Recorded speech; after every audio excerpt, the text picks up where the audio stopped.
네, 우리 함께 보는 말씀은 시편 37편 12절에서 31절까지입니다. 시편 37편 12절에서 31절까지입니다. 함께 읽겠습니다. 악인이 의인치기를 꾀하고 그를 향하여 그의 일을 가는도다. 그러나 주께서 그를 비우시리니 그의 날이 다가옴을 보심이로다. 악인이 칼을 빼고 활을 당겨 가난하고 궁핍한 자를 엎드러뜨리며 행위가 정직한 자를 죽이고자 하나 그들의 칼은 오히려 그들의 양심을 찌르고 그들의 활은 부러지리로다. 의인의 적은 소유가 악인의 풍부함보다 낫도다. 악인의 팔은 부러지나 의인은 여호와께서 붙드시는도다. 여호와께서 온전한 자의 날을 아시나니 그들의 기업은 영원하리로다. 그들은 환난 때에 부끄러움을 당하지 아니하며 기근의 날에도 풍족할 것이나 악인들은 멸망하고 여호와의 원수들은 어린 양의 기름같이 타서 연기가 되어 없어지리로다. 악인은 꾸고 갚지 아니하나 의인은 은혜를 베풀고 주는도다. 주의 복을 받은 자들은 땅을 차지하고 주의 저주를 받은 자들은 끊어지리로다. 여호와께서 사람의 걸음을 정하시고 그의 길을 기뻐하시나니 그는 넘어지나 아주 엎드러지지 아니함은 여호와께서 그의 손으로 붙드심이로다. 내가 어려서부터 늙기까지 의인이 버림을 당하거나 그의 자손이 걸식함을 보지 못하였도다. 그는 종일토록 은혜를 베풀고 꾸어주니 그의 자손이 복을 받는도다. 악에서 떠나 선을 행하라. 그리하면 영원히 살리니 여호와께서 정의를 사랑하시고 그의 성도를 버리지 아니하심이로다. 그들은 영원히 보호를 받으나 악인의 자손은 끊어지리로다. 의인이 땅을 차지하며 거기서 영원히 살리로다. 의인의 입은 지혜로우며 그의 혀는 정의를 말하며 그의 마음에는 하나님의 법이 있으니 그의 걸음은 실족함이 없으리로다. 아멘. 네, 요즘은 재정적인 어려움에 대해서 아직은 문제가 없어도 곧 닥칠 어떤 문제 때문에 매우 염려하는 그러한 경우도 있을 것입니다. 이 재정적인 어려움이라는 것은 가난한 사람에게만 찾아오는 것이 아닙니다. 인생을 살면서 한 번도 재정적으로 어려움이 없었다 할 사람은 아무도 없습니다. 지금 부자가 항상 부자가 아니에요. 부자라도 언젠가는 삶이 어려워져서 굉장히 고통하는 때를 맞을 수도 있습니다. 그러니까 항상 부자라는 것은 보장이 되지 않습니다. 이 재정이라는 문제, 이 돈이라는 문제는 인생의 장기전이에요. 우리가 학교를 다니는 것도 한 20, 30대면 끝나요. 진급하는 이런 거 그러면서 이제 시험을 보잖아요. 시험 보는 것도 한 40이면 끝나고 그리고 직장 찾는 거는 50이면 다 이제 마무리가 됩니다. 그런데 돈, 이 재정 문제는 죽을 때까지 끝나지 않아요. 굉장히 인생 끝날까지 함께 가는 문제입니다. 그리고 이 돈이 다른 모든 것을 다 좌우해요. 전도서에 보게 되면 이런 현상을 말했어요. 전도서 10장 19절에 돈을 관찰하면서 이렇게 말을 하고 있습니다. 잔치는 희락을 위하여 베푼 것이요 포도주는 생명을 기쁘게 하는 것이다. 그러나 돈은 범사에 이용되느니라. 돈은 범사에 이용되느니라가 영어로 이렇게 돼 있어요. Money answers everything. 돈이 모든 것의 답이다. 이게 성경에 나와요. 이거를 우리가 진리라고 보기보다는 지에서는 많은 현상들을 그대로 또 써놓은 경우가 많거든요. 그러니까 현상이 그렇다는 거예요. 돈이 모든 거에 답이 된다. 그런데 이 돈을 어떻게 우리가 그러면 가질 수 있을 것이냐? 이 돈은 어떻게 생기는 것이냐? 사실 이게 또 지혜예요. 그리고 오늘 말씀이 거기에 대해서 우리가 배울 수 있는 많은 가르침을 전해주고 있습니다. 마라톤 인생이에요. 우리 살면서 중간에 삶을 끝낼 수는 없잖아요. 그렇기 때문에 이 돈이라는 것에 대한 전략, 많은 것에 대한 계획도 세우고 전략도 세우는데 분명히 우리가 가지고 있어야 될 확실한 전략은 이 돈에 대한 전략이어야 한다는 것입니다. 장기 전략을 가지고 있어야 돼. Long run strategy를 갖고 있어야 됩니다. 거기에 따라서 우리가 오늘 말씀을 보면은 25절에 보니까 이런 말씀이 있어요. 내가 어려서부터 늙기까지 의인이 버림을 당하거나 그의 자손이 걸식함을 보지 못하였도다. 여기 어려서부터 늙기까지라는 거. 이게 바로 장기적인 관찰이에요. 물론 이렇게 장기적인 전략을 세워서 처음부터 어렸을 때부터 늙기까지 이렇게 살아올 사람은 없습니다. 이거는 경험으로 관찰한 것이지 내가 이런 전략을 세워서 이렇게까지 살아왔소 하고 지금 자기 자신을 자랑하는 말은 아닙니다. 우리가 그러면 어떻게 이런 전략을 세울 수 있는가? 오늘날 코로나 사태 같은 게 벌어질 거라고 누가 생각을 했어요? 물론 소설로는 누군가는 그걸 상상해서 썼더라고요. 그렇지만 그것은 소설이지 그게 우리 삶에 일어날 것이라고는 생각을 안 했을 텐데 그런 일이 벌어지고 또 앞으로는 전혀 과거에 없었던 그런 일들이 또 벌어질 것이고 그런 상황에서 우리가 전략을 그때그때 막 바꿔서는 삶의 굴곡이 너무나도 많이 질 거 아니겠습니까? 그래서 우리는 세상이 가르치는 것이 아닌 하나님이 가르치시는 돈 전략을 알고 있어야 됩니다. 자, 그러면 먼저 세상은 나에게 어떤 돈에 대한 전략을 여태까지 가르쳐 왔느냐. 이걸 좀 파악을 할 필요가 있습니다. 세상이 가르치는 돈 전략은 뭐 복잡할 것도 없어요. 빠른 시간 안에 많이 버는 거. 그게 하나의 어떤 이상이에요. 빠른 시간 안에 많이 버는 거예요. 그러려면 이제 무기가 필요합니다. 여기에 따른 무기를 오늘 말씀에 14절이 이렇게 얘기했어요. 악인이 칼을 빼고 활을 당겨 가난하고 궁핍한 자를 엎드러뜨리며 행위가 정직한 자를 죽이고자 한다.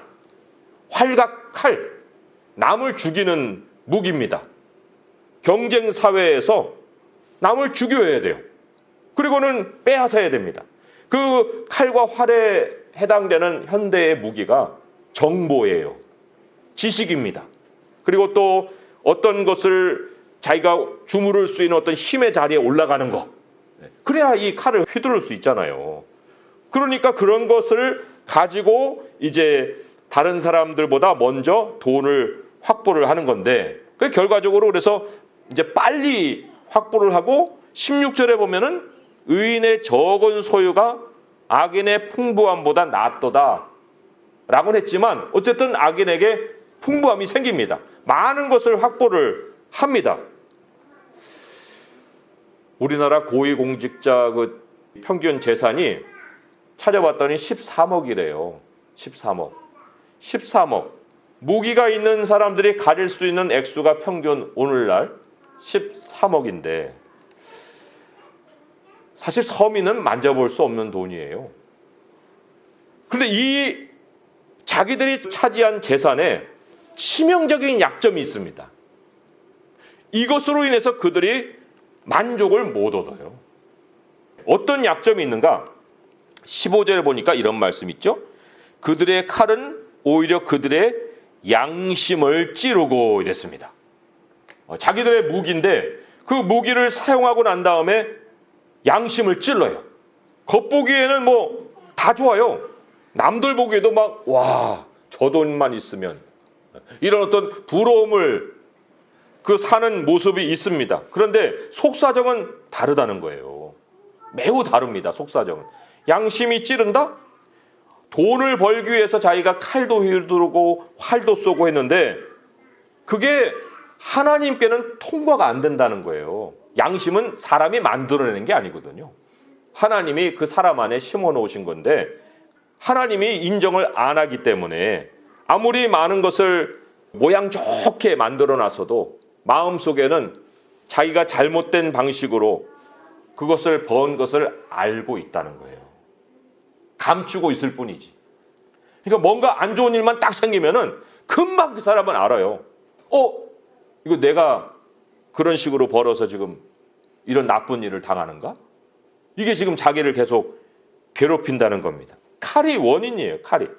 평소에도 포장하느라고 얼마나 애를 썼는데 나는 멀쩡한 방식으로 돈 벌었어 하고 이렇게 뭐 고위 공직자니까 이렇게 내놓기도 하고 뭐 말하기도 하려고 했는데 그런데 결국은 하나님의 심판 앞에서는 자기 양심이 고소를 한다는 거예요.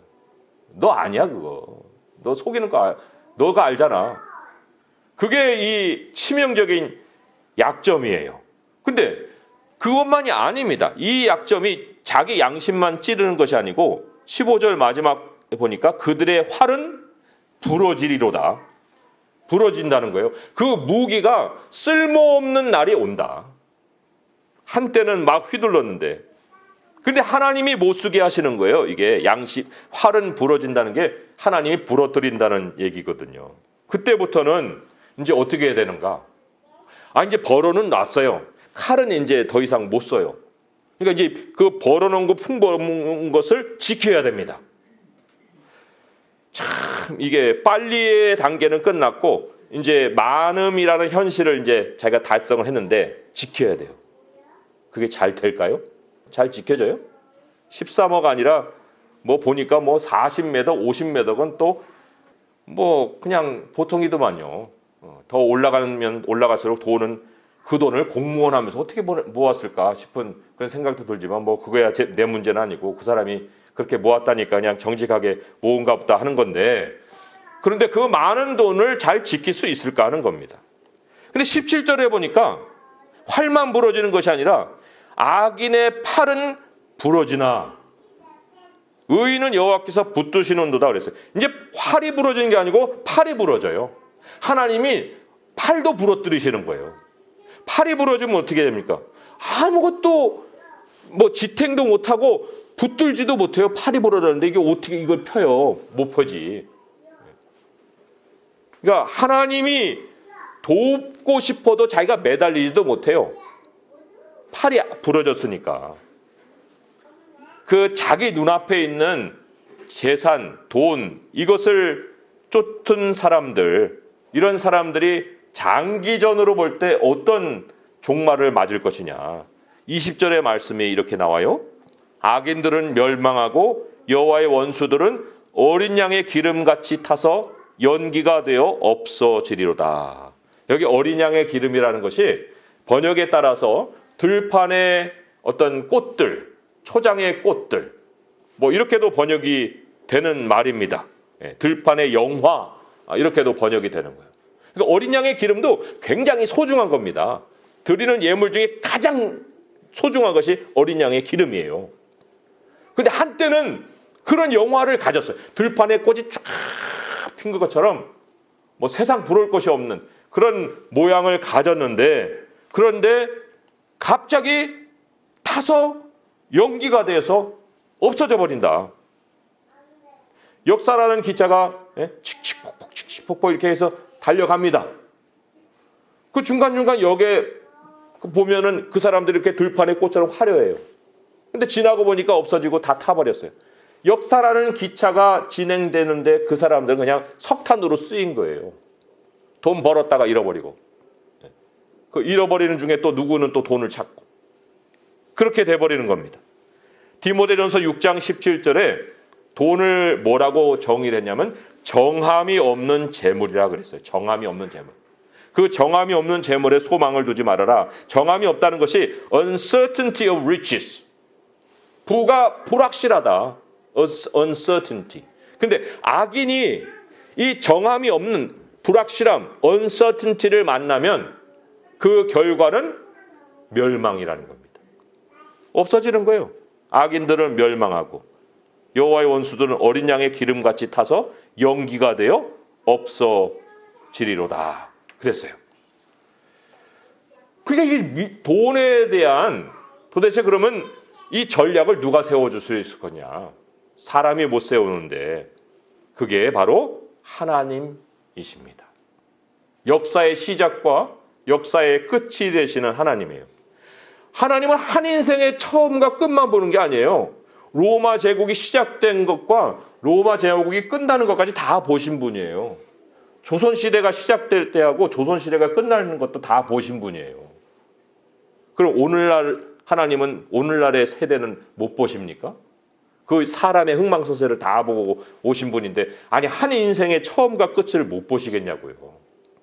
하나님이 우리에게 전략을 세워주실 수 있는 분이에요. 인류의 종말의 날까지도 알고 계시는 분인데. 욥이 이렇게 고백을 했습니다. 여인에게서 태어난 사람, 이라는 어떤 주제를 가지고 얘기하면서 욥기 14장 5절에 이렇게 얘기했어요. 하나님이 그의 날을, 이 여인에게서 태어난 사람의 날을 정하셨고, 얼마를 살지 이런 걸 다 정하셨고, 그의 달수도 그에게 죽게 있으므로 그의 규례를 정하여 넘어가지 못하게 하셨사온즉. 날도 정하고 울타리도 정하고 자기가 아무리 넘어가고 싶어도 못 넘어가요.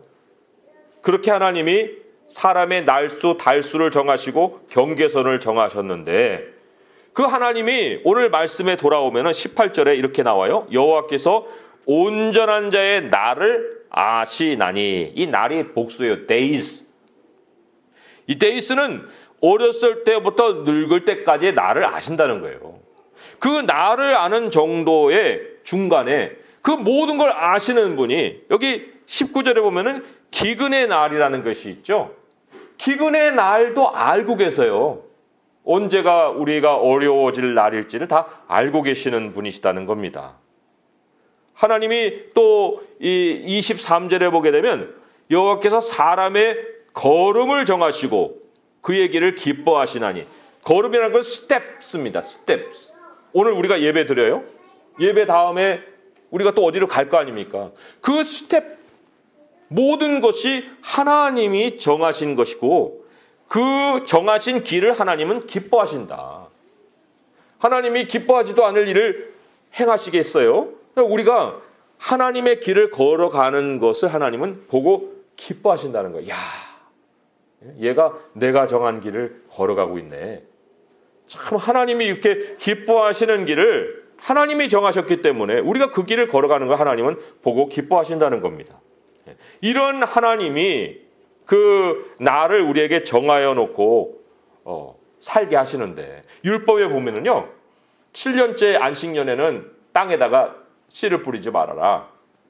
그런데 내가 6년째 되면은 3년 소출을 줄게.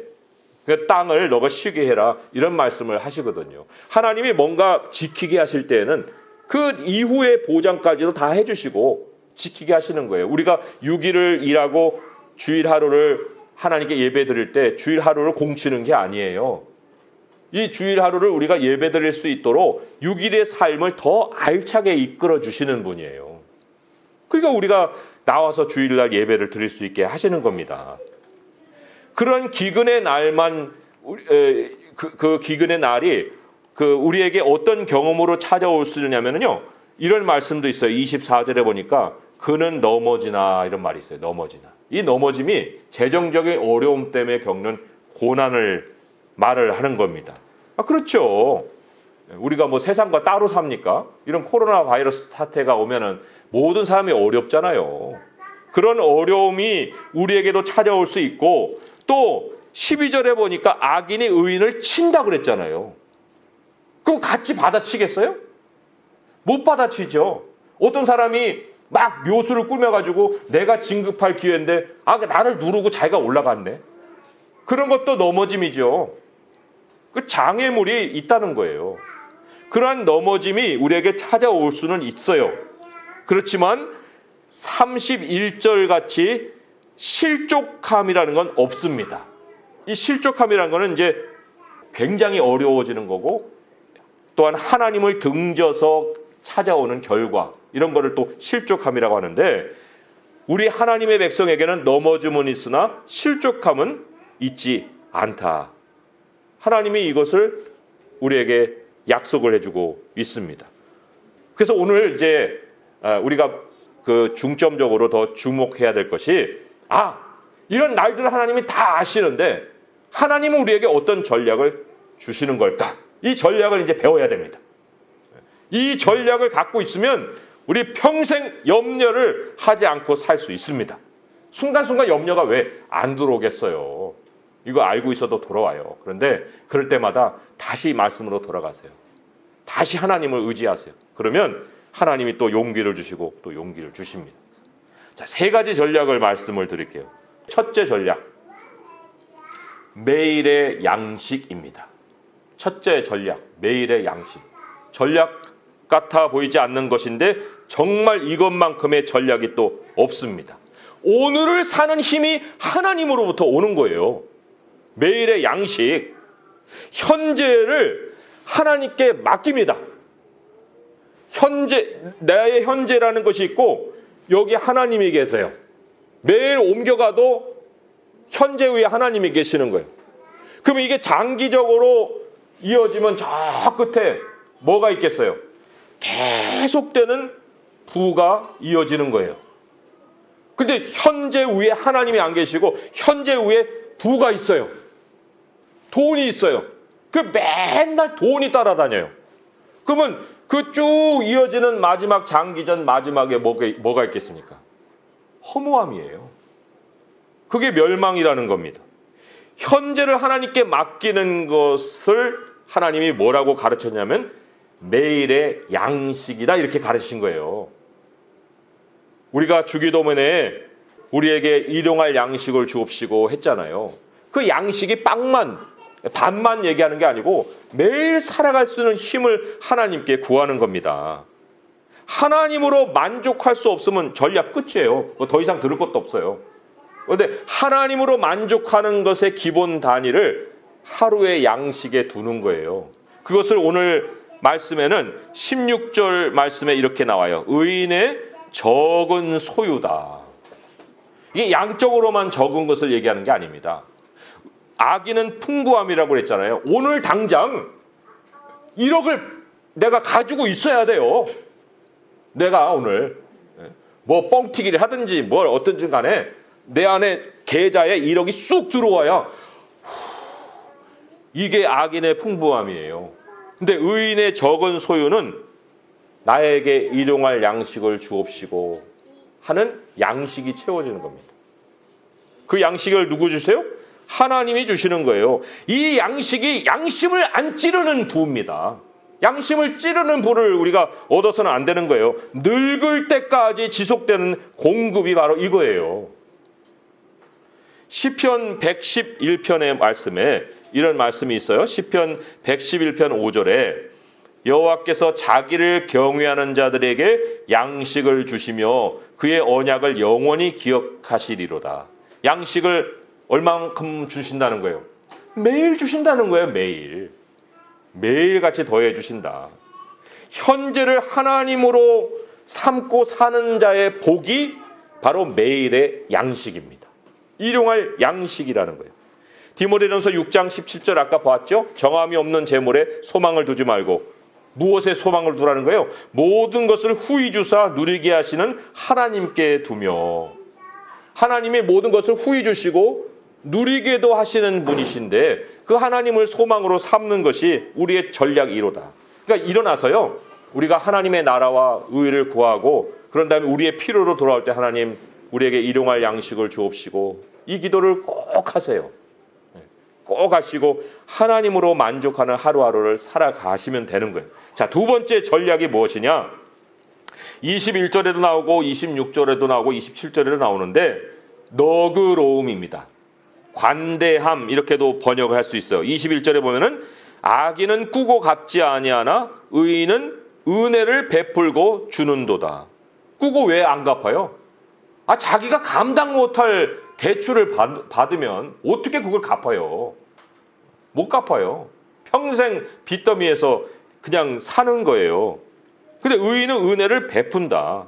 또 26절에 보니까 그는 종일토록 은혜를 베푼다. 이 종일토록이라는 것이 간헐적이가 아니고 지속적으로 항상 베푼다 그런 의미를 가지고 있습니다. 또 27절에 보니까 악에서 떠나 선을 행하라 그리하면 영원히 살리라 하는 것을 보니까 이게 베푸는 것을 하나님이 그때에서만 복을 주시는 것이 아니라 이 사람의 영혼의 삶까지 준비하는 것으로 그 베품의 삶에 상급을 주신다는 거예요.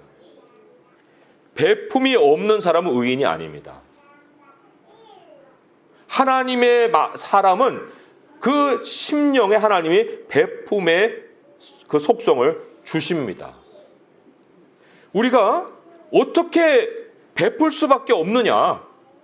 하나님의 백성에게 시키지 않아도 베풀 수밖에 없는 이유가 우리가 존재의 목적이 복에 있기 때문에 그래요. 아브라함이 예? 너는 복의 근원이 될지라. 우리가 아브라함의 자손이듯이 우리의 존재 목적이 남에게 복이 되기 위한 것이기 때문에 우리는 복을 베풀 수밖에 없는데, 제가 한 구절을 또 찾아서 읽어드릴게요. 그게 스가랴서인데 스가랴 8장 23절의 말씀입니다. 저는 이게 오늘날 우리 한국에게 일어나고 있다고 생각을 해요. 스가랴 8장 23절에 이런 말씀이 있어요. 만군의 여호와가 이와 같이 말하노라. 그날에는 말이 다른 이방 백성 10명이 유다 사람 하나의 옷자락을 잡을 것이라. 곧 잡고 말하기를 하나님이 너희와 함께 하심을 들었나니 우리가 너희와 함께 가려 하노라 하리라 하시니라. 유다 사람 한 사람이 있어요.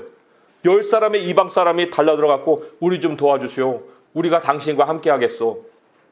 지금 코로나 사태에서 한국이 많은 나라에 도움을 주고 있는 거, 저는 그것이 하나님이 우리 믿는 사람들의 삶을 축복하셔서 이 나라의 위상을 그렇게 만들어주셨다고 생각을 합니다.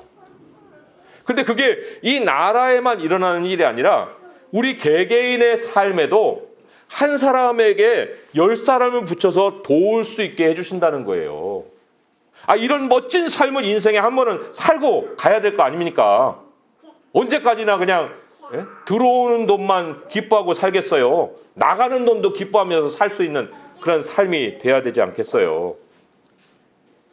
그리고 22절에 보게 되면, 오늘 이제 본문으로 돌아와서 우리가 베풀 수밖에 없는 이유는 22절에 주의 복을 받은 자들은 땅을 차지하고 주의 저주를 받은 자들은 끊어지리로다. 우리는 미래가 있어요. 미래가 보장되어 있습니다. 베풀어도 미래가 와요. 그런 삶을 하나님이 허락해 주셨는데 어떻게 우리가 안 베풀고 삽니까? 하나님이 현재를 공급해 주시니까 잉여 부가 생길 거 아니에요. 매일의 양식이 뭐 5개, 6개 먹을 거예요? 10개 먹을 거예요? 얼마나 먹을 거예요? 우리 그리스도인들에게는 항상 잉여 부가 있기 때문에 하나님이 나눠주시게 한다는 겁니다. 19절의 말씀이 그렇잖아요. 그들은 환난 때에 부끄러움을 당하지 아니하며 기근의 날에도 풍족할 것이다. 풍족함을 하나님이 허락을 하신다. 그러니까 첫 번째 전략은 매일의 양식, 두 번째 전략은 뭐예요? 너그러움, 나눔이다. 자, 세 번째, 사실 이 두 번째까지가 채워져서 세 번째 전략을 안 가지고 있으면 이제 배가 이만해져 가지고 이제 나는 뭐 많이 가졌네, 이러고 이제 끝날 수가 있습니다. 그래서 이 전략, 세 번째 전략이 꼭 필요한데 27절에 보니까 악에서 떠나 선을 행하라 그랬어요. 악에서 떠나라. 악에서 떠나라. 악이라는 것은 움츠러드는 거예요. 등지는 것을 얘기합니다. 이거를 의도적으로 떠나야 됩니다. 이게 무슨 얘기냐면은 우리가 세상이 어떻게 된다고 그랬어요? 빠르게 돈 벌려고 한다고 했잖아요. 많이 벌려고 한다고 그랬잖아요. 그것을 딱 보는 순간 등을 돌려야 되는 거예요. 그걸 따라가면 안 됩니다. 그걸 늘 경계하고 살아야 되는 거예요. 그러기 위해서 31절에 그의 마음에는 하나님의 법이 있으니 그의 걸음은 실족함이 없으리로다. 늘 하나님의 말씀을 마음에 새겨서 하나님이 이렇게 하면은 평생 내 삶을 책임져 주신다고 그랬지. 그 법을 생각하고 빠르게 가려고 할 때도 돌아서고 많이 뭘 하려고 할 때도 경계하고 이렇게 자꾸 돌아와야 되는 거예요.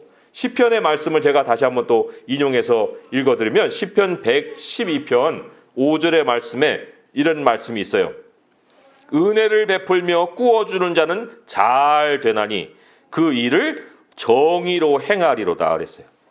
은혜를 베풀며 꾸어준 자는 잘 되는데 그 일을 정의로 행하라고 그랬습니다.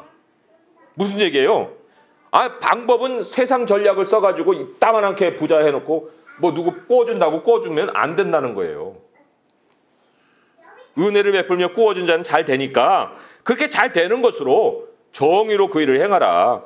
하나님도 그러잖아요. 28절에 여호와께서 정의를 사랑하시고 그의 성도를 버리지 아니하심이로다. 그들은 영원히 보호를 받으나 악인의 자손은 끊어지리로다. 그랬어요. 그러니까 이 지금 사람들의 참 슬픈 현상, 굉장히 위험한 현상이기도 하죠. 빅2라고 하잖아요. 빅2. 빚내서 투자하는 거. 갭2. 뭐 갭, 어떻게 하는지 모르겠지만 어쨌든 갭 투자, 부동산 하는 그런 B2, 갭2, 또 뭐 단타라는 게 있어요. 그날 사서 그날 팔고 막 하루 종일 그냥 거기다가 신경이 다 써 있는 거예요. 마음의 법은 어디에 있어요? 마음의 법이. 거기에 신경이 다 몰려 있지요. 그러니까 지금 뭐 유가, 뭐 ETN 뉴스에 많이 나오잖아요. 개미들이 뭐 1조 이상 거기다 물렸는데 뭐 패망. 뉴스에서도 그 다 망한다 경고하고. 아니 그런 거를 우리가 어떻게 손을 댈 수 있습니까? 하나님의 말로는 하나님의 은혜 하면서 어떻게 손은 다른 데를 가 있을 수 있어요. 그러니까 마지막 전략이 뭐냐면 악에서 떠난다. 이걸 반드시 우리가 기억하고 살아야 합니다. 이 전략이 어려워요? 어렵지 않습니다. 이 전략을 딱 갖고 있는 거예요. 오늘의 양식. 내가 베풀어야지. 악에서 떠나야 되는구나. 이게 우리 마음에서 계속 작동을 할 때 하나님이 2020년이 기근의 날이고 그 이후로 무슨 경제적인 어려움이 찾아오고 해도 그것이 우리를 흔들지는 못한다는 것입니다. 하나님의 보호하심이 우리에게 역사를 하고 있기 때문에 그런 거예요. 그러니까 불의의 방식으로 돈 버는데 마음을 둘 것이 아니고 나의 현재는 하나님이시다. 하나님이 내게 복의 근원이 되기 위하여서 인생의 나를 보내주셨다. 내가 일상에 너그럽고 악은 모양이라도 버려서 하나님이 정말 채워주시는 그 전략이 있는 한평생을 살고 난 다음에 하나님께 감사하고 이 불을 우리 자손들에게도 전략으로 남겨주셔서 우리 자손까지도 하나님 앞에 부요하게 살 수 있는 길을 구축할 수 있는 성도 될 수 있기를 주님의 이름으로 축원드립니다. 기도하겠습니다. 하나님 아버지 감사합니다. 우리가 이 식욕이 발동하여서 또 많은 불을 자꾸만 우리 뱃속에 채우려 하지만 우리에게는 한계가 있고 오늘 많은 것을 가지고 있어도 내일이 보장이 안 되는 인생을 살아가고 있사온데 아버지여 우리에게 매일의 양식을 더하시는 하나님을 현재에 모시고 살게 하시고 또 우리의 잉여 부를 가지고 마음껏 나누며 살게 하시고 악은 모양이라도 버리게 하시고 세상을 쫓지 않게 하시고 하나님이 어려서부터 늙기까지 어떻게 우리의 인생을 살게 하셨는지를 우리 자손들에게 내보이며 이 땅을 떠날 수 있게 하여 주시옵소서. 오늘날 어려움이 찾아왔습니다. 그러나 하나님이 환난의 때에도 부끄럽지 않게 하시고 기근의 날에도 우리가 풍족하게 하신다 말씀하셨사오니 이 약속대로 주님이 반드시 이루어 주실 줄 믿나이다. 이 믿음을 주님께 온전히 드리옵고 우리 주 예수 그리스도의 이름으로 감사하며 기도합니다. 아멘.